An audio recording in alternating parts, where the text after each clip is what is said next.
Hello and welcome, everyone. You are listening to The Crack.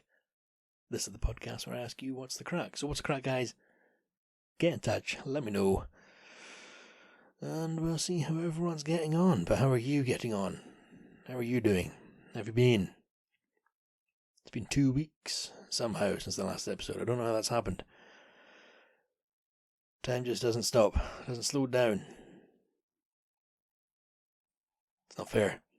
So yeah, 2 weeks gone by. What have you been up to? Been behaving? Been looking after yourself? Treating yourself well? Bit of self-love. In a more emotional sense, not a physical, behave yourself type of sense. Bit of self-love. Hope you're doing well. Hope you're being good. Yeah. What's been going on in my 2 weeks?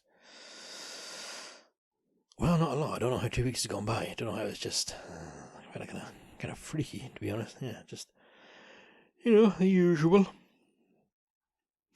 Work, sleep, eat, repeat. Just keep going round. Yeah, I've been working. I'm back at the gym now. Yeah, so you might have noticed my voice is sounding a little bit more toned, a little bit more cardiovascular there. Yeah, a little bit smoother. No, I'm just, I go Monday to Friday. Been doing that for a few weeks now, so you've gone like 10 times? Yeah, just over 10 times, yeah. Alright, so you're hardly a gym rat. No, I'm, not a gym rat, but yeah, back at the gym, getting my sweat on, yeah. Tried a 24-hour one, though, so no excuse not to go. That was the problem with the last one. Well, so that was the problem. Oh, that was the problem, was it? Yeah. Oh, yeah, no, I mean, just maybe my motivation was part of the problem, but also it didn't help when you finish work at 7:30 and the gym closes at 8 o'clock. Some days of the week, or you get up early and it opens at 7. Start work at 7:30. You got to leave the house at 7 to get to work for 7:30. So, yeah, this one I go to 24 hours. You get the wee app on the phone, little QR code. Excuse me. No, I'm sorry if I'm tired. It's because I was at the gym. Yeah, you scan the wee QR code at the door, poof, and you get. It's alright. You get the DOMs, get the pains the day after. That's in a very non-kinky way, a very satisfying pain. Yeah, punish me. No, it's all part of it. So, pain is just weakness leaving the body. Well, I don't know about that, but it does feel good to be exercising again. I mean, I'm not going in there and pushing myself to the absolute physical limits. It's not like, listen, mate, as soon as that door opens in the morning, I'm the first one in there. When it closes at night, I'm the last one out. I'm not going in like that. Go up there and certain days do certain exercises, and I, mildly push myself to discomfort.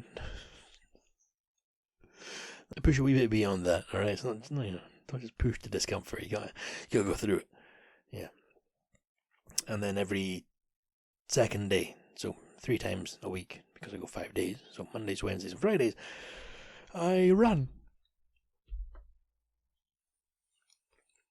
From my past. I use the treadmill.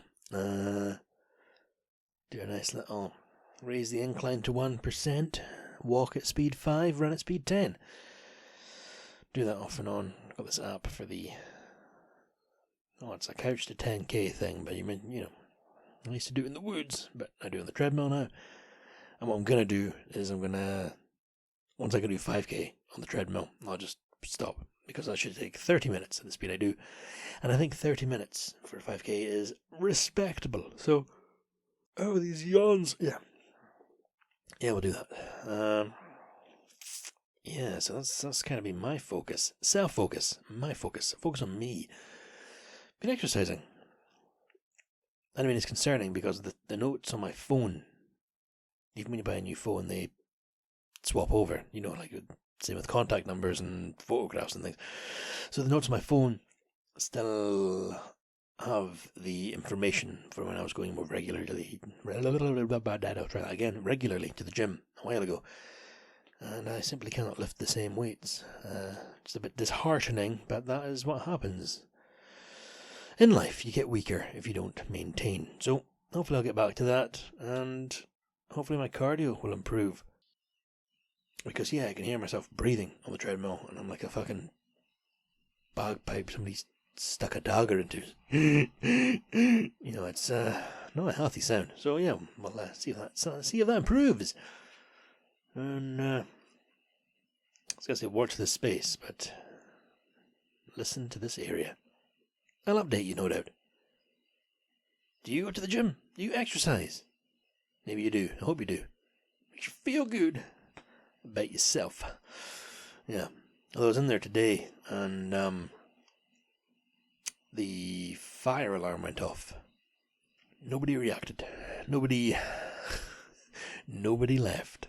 So I don't know if that's some sort of statement about society. But no, Jim full of... Jim who? Jim Hawkins. Gym full of people. Fire alarm went off and nobody left. We all just sort of... I mean, I was quite grateful. That was between the 4th and 5th, the last set of the weights. Taking a little 30-second rest there, and the alarm went off, so I took a little bit longer than 30 seconds. Yeah, just sat there looking around like, if anyone else is... No one seems to... Okay. Member of staff was at the front door of that big box thing, and I remember when I worked in the hotels, not that I had like a career in working in hotels. When I say worked the hotels, I worked at a resort where there was like 4 different hotels. When I worked for them, if the fire alarm went off, you didn't encourage folk to leave. Sounds dangerous. You go to the box and it would tell you what room or what area the fire was apparently in, and then you would go and check it, and then you could return and turn off the alarm. So I assume that's what happened. Unless, I might read in the paper tomorrow.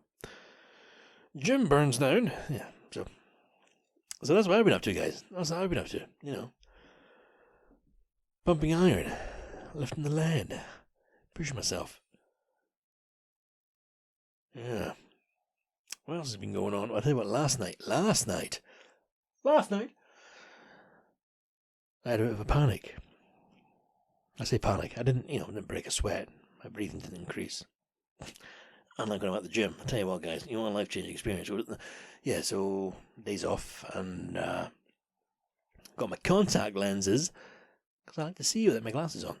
And I guess the bedtime, 1 in the morning, 2 in the morning, early. And, I go to take them out. Can't get the left one. It's alright. We'll swing back around to this guy. Take out the right one. Took out the right one. No bother. Off the eyeball. Back into the wee thing. You go in the bin. Back to the left one. Nope. Try again. Nope. Okay. Can't even feel it. Okay, it's not there. Ran my finger over my eyeball again. Kind of stings. Okay. Let's wash my hands again. Let's try this again.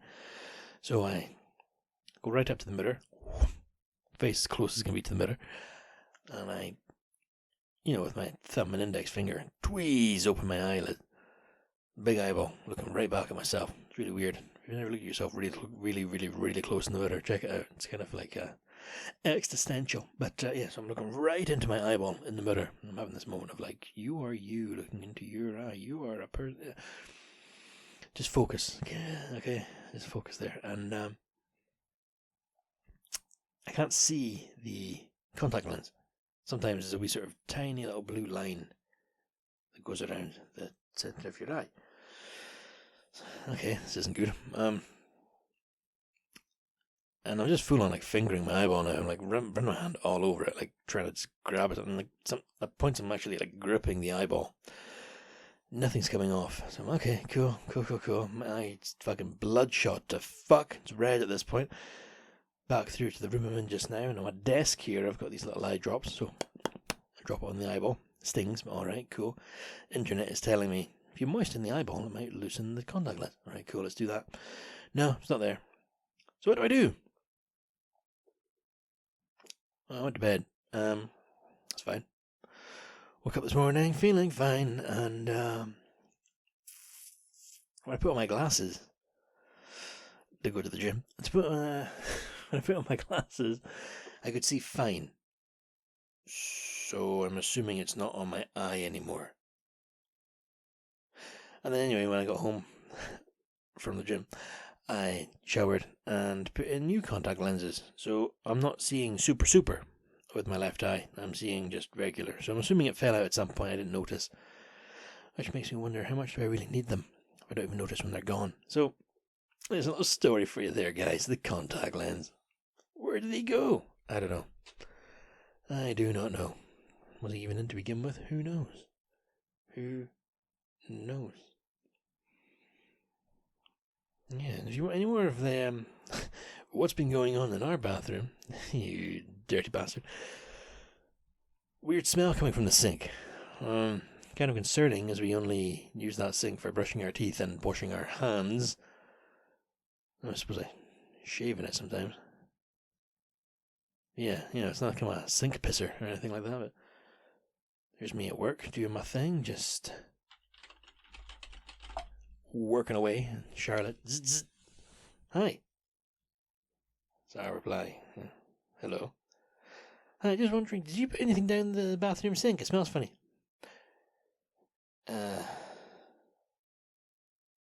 No.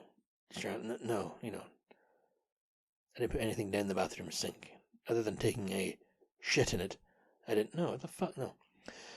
So, very anticlimactic. Got myself some bleach, and that went down there. Smell gone, but kind of weird. Where did the smell come from? I don't know. Don't want to think about it. That's our neighbour downstairs is dead in this bathroom. And the smell. I don't know. Reminded me of a Stephen King story. When a guy comes home one day and hears a scratching from inside the sink. Just a little. Alright, cool. Tries to forget about it. Goes to bed. You can still hear the scratching. So, yeah. Goes into the bathroom the next morning. What does he see? Top little part of a finger. It's a finger growing out of his sink. And it's scratching. But every time his wife goes in there, the finger's gone. It's retreated back down the sinkhole. So he goes back in next day and it's a bit longer. It's down to the wee second. There's a cuticle down to the wee second bit. So what the fuck? He goes back in later. It's up to the whole knuckle. But it keeps growing longer and longer and longer and longer. And it's properly like padding, trying to reach, trying to get out of the sink. Yeah. Reminded me of that. There you go. Boom. There's your bathroom sink, Liz. Yeah, smelly. Boom, Stephen King story. Reminds me. Yeah, I read that in school because I remember there's a part in that story where the guy can no longer piss in the room because he feels like there's somebody else in there. So he tells his wife that he's going to go buy a Pepsi from the store down the road. And he does. He goes down to the shop, buys a Pepsi, takes it into the alleyway, opens the can, pours it all out, and then takes a piss in the alleyway. And then me being an impressionable little 14, 15-year-old. Did you piss outside? No, wait there. Write a short story in English, and I wrote one called 40 Stone and Rising. And because I was a Johnny Cash fan as well, I still am, but Johnny Cash has a song 4 Foot High and Rising. So I named this short story 40 Stone and Rising, because it's about a morbidly, massively obese guy who lives a very unhappy life and eventually falls through the floor. They can't get him out. But at one point in that, he's just tanning Pepsi. There you go, guys. So a story I wrote 16, 17 years ago. Bam. In my memory. Shared it with you. 40 Stone and Rising, featuring a fat guy drinking Pepsi. Because I'm a fan of Johnny Cash, and I remembered a guy in a Stephen King short story drinking a Pepsi. What the hell am I talking about? Right, okay. Have we got anything else to talk about on here? What else is there with the sinks? Oh, yeah, well, the sink at work got clogged up, stuck, wasn't working, wasn't sinking. And they got a guy in to fix it, probably a plumber. Didn't check, I'm assuming so. It's a guy off the street. Now there's a sign up saying, please don't put coffee grounds down the sink, as they can get blocked. Oh.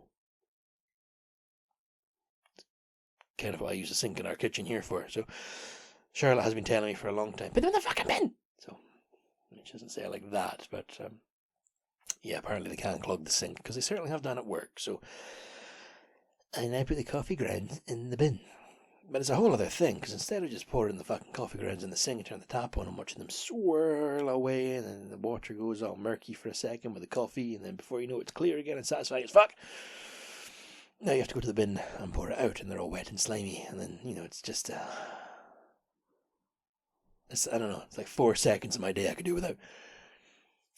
So, yeah, so that's it. But then I remembered when I was a wee boy, a jolly wee lad romping with my friends. No, I remember my granddad. I was at his house once, and he was made me chips for tea. That was the boiler just wailing in the cupboard there, trying to edit that sound out of the background. Yeah, I remember being at my granddad's, and he's making me chips, and his style of chips was you peeled the fucking tatties and you dropped them in hot oil, and then when they were cooked, you put salt on them. Bam. You ate them with ketchup, and that was your meal. And they were delicious, Let's try and find the recipe. You literally just fried them in oil, like a wee saucepan. It was, it's called like chip oil. Oh, you think so? Yeah, well, alright, calm down. Anyway, I remember him. So he's, I'll make you chips. Okay, Grandad, cool, thank you. And he takes out the wee tatties. Cool. And then he goes to the wee cupboard beside his dishwasher. Oh, what's he getting out of there? That's the kitchen supply cupboard. So we think down here, these. And he takes out a plunger, like we've seen in a cartoon, like a toilet plunger, sink plunger. The wee ones about a foot long. Okay. He turns the tap on in the sink, and he just starts peeling his potatoes straight into the sink. And then, once they block the plug hole, he just plunges down in that a few times and they're gone. Whoa. Don't think you meant it. Yeah. Okay then. So yeah, that was his style of doing things. That was just the way it was in the sort of 50s, 60s and 70s.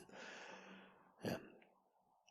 I remember a scene in Mad Men, said, the fuck's that got to do with your grandad peeling tatties? No, Mad Men's obviously set in the 60s, and if you've not seen it, I highly recommend it. Very good show. It's about advertising on Madison Avenue. Madison Square. Who gives a fuck? Anyway, they go for a picnic, because this is an enthralling story, and when they go to leave, they just shake all the rubbish off the picnic blanket and get back in the car. Now, I don't know if it means they're bad characters, but then I think in the 60s there was a big push of, okay guys, actually litter is bad, and it's bad for the environment, and so maybe my granddad just, that goes in the sink. Don't think you meant to. Well, where's it going? That was that's just the way it is, just the way it was. How do you peel your potatoes? You do it in the sink? When I lived with my parents, I had a compost bin in the garden, and everything I peeled went into the compost bin. Not up in here. Not in the flat. All goes in the bin. It's not for those little grey bins. No, we don't have the little grey bins. We're getting a new black bin. Black bin, blue bin, blah blah blah blah blah blah. A blin. Fucking blin. Yeah, we got a black bin, a blue bin, a green bin, no grey bin. So yeah, plenty of bins, but no compost. I don't see why you wouldn't compost. All you do is put your fucking organic matter in the garden, and the wee worms get a dinner, and it's all lovely.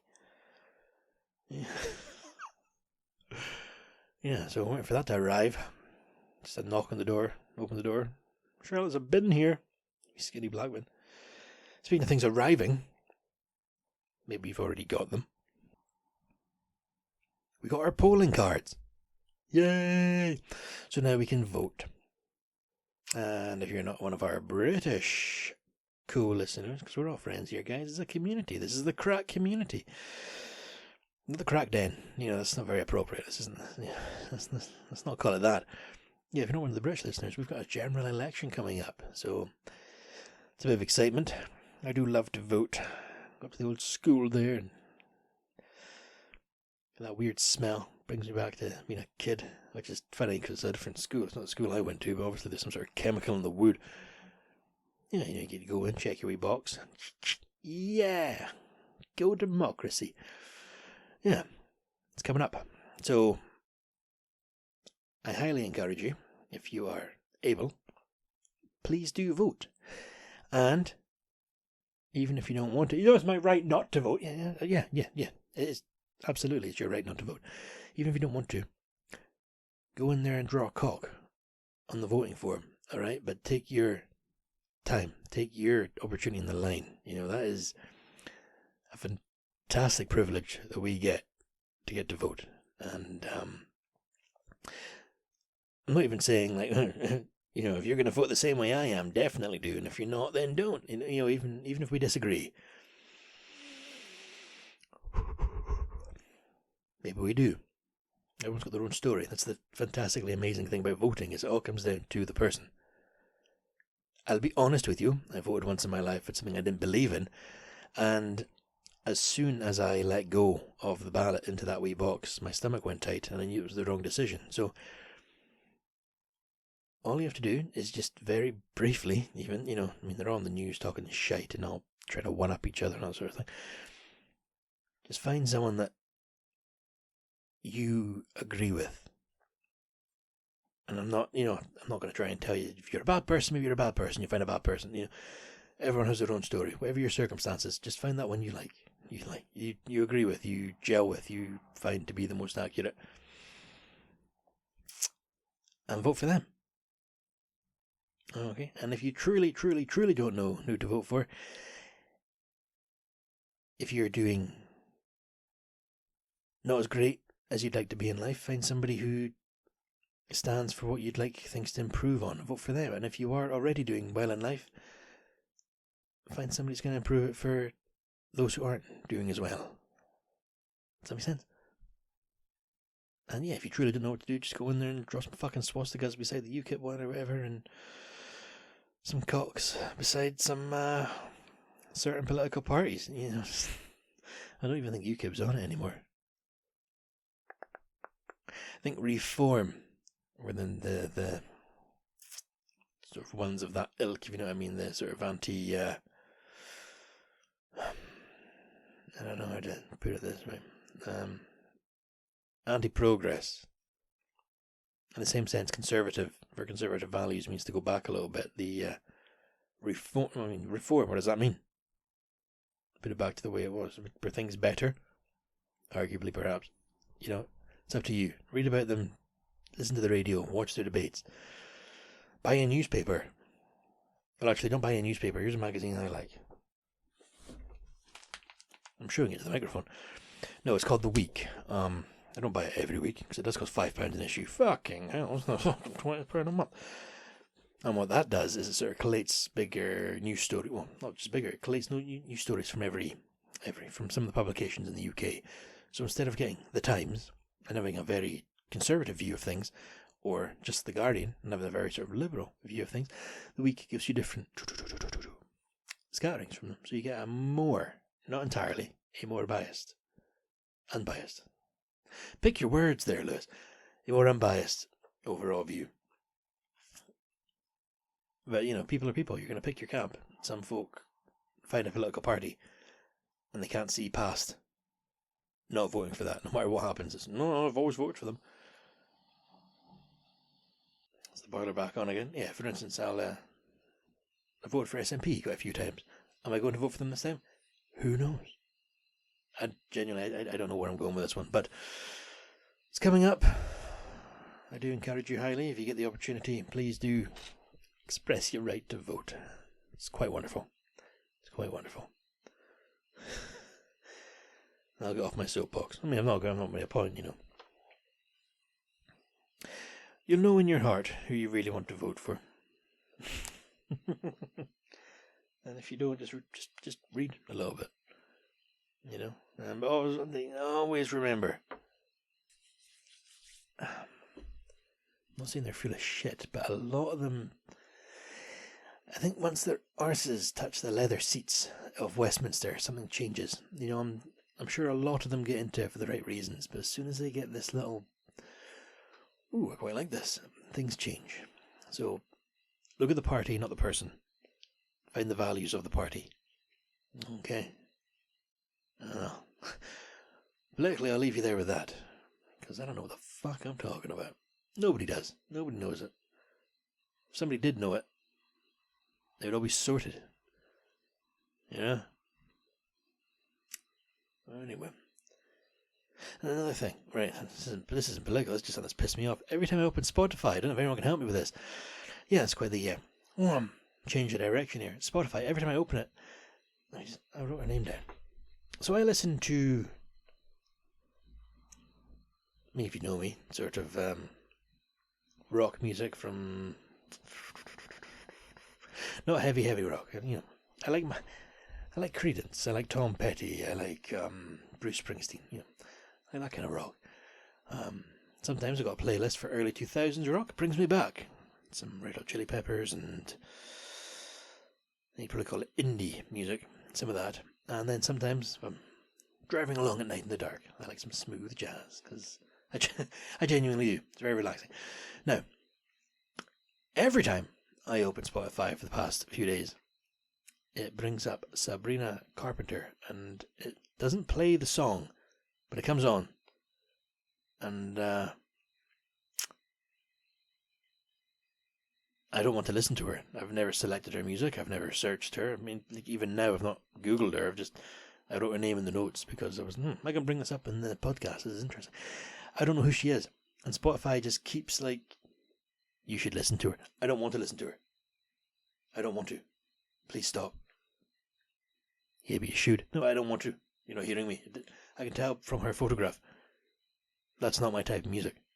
The closest I get to that sort of pop music is Lana Del Rey. Yeah. I like Lana Del Rey. Well, I'm not a Swiftie. I wasn't in Edinburgh at this massive fucking concert that I think everyone I have on Instagram and Snapchat was at, because good lord. And there's some folk at Girls Aloud as well, so poor Girls Aloud picked the sort of wrong time for concert goers, as it seemed Scotland ascended to Taylor Swift. I'm sure it was a good show. I saw Ed Sheeran a few years ago with Charlotte, and I wasn't a fan of his the whole way down. It wasn't going to be doer.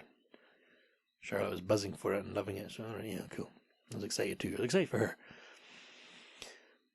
So we stood for hours and hours and hours and hours, and finally the show came on. And then by the end of that night, I was like, good lord, I think I'm an Ed Sheeran fan, because he's one talented gentleman. Very good show. And right, I think I'll wind this in there, guys, because I don't really know where I'm going in life or with this podcast. So, the last episode was called Fishing for Feedback, because I spoke a lot about the Culloden Legends of Lore episode that I uploaded. I have received feedback, and I want to say thank you very much to everyone that sent it in. You know who you are. No, thank you very much. Genuinely, I'm not bullshitting you. I take it all on board. The good, the bad, and the fugly. So, there are going to be some changes when I release it officially. Nothing major. Just wee things, because there are certain things that the feedback aligns itself with. It crosses over to similar things. But that's coming up. That is coming. I need to write episode 2 and episode 3, which is harder than I planned it to be. I don't know why I didn't start with easier topics, but, fucking why not? Let's do it the hard way. I'll get episodes 2 and 3 done, and then I'm going to release them, bam, and hopefully I'll try to release one a month. Jesus. It takes so much longer than doing these, because with these I just sit down on my lonesome, like some sad opinionated loner, and I just talk to myself. But they take scripting and researching, and you gotta type all the fucking script up, and then you gotta edit the script, and then you gotta, read the script, time it out, and poor Charlotte, she just gets to hear it. I'd be sitting having dinner talking about what's going on in our lives, and I'll go, do you know that the name Stuart actually became Stuart Stuart, because American, what the fuck, where did that come from? Yeah, so she gets to live with this. So for the next wee while, she's going to be hearing all about banshees. I hope she likes hearing about Scottish and Irish omens of death. Isn't that going to be delightful? Be walking along at night and we'll hear a screech. Now, that could be the cry of a banshee, Charlotte. That means somebody is soon to die. Okay. Keep your eyes to the ground for a silver comb. Right, okay guys. Sorry, I've got a wee bit off topic there. What topic? I don't know, no topics. Okay, now, as always, always, thank you, Blackmail. Thank you for the theme song. Thank you, Cora, for your artwork, for the logo. Thank you, dear listener, for your time. I hope you're well. I don't know what's going on in your life, but to the individual listening, you got this. Okay. Now, as I say, every week, you be good to yourselves. Look after each other. Don't take any shit. Just be good. Alright, I'll speak to you next time, guys. Bye for now.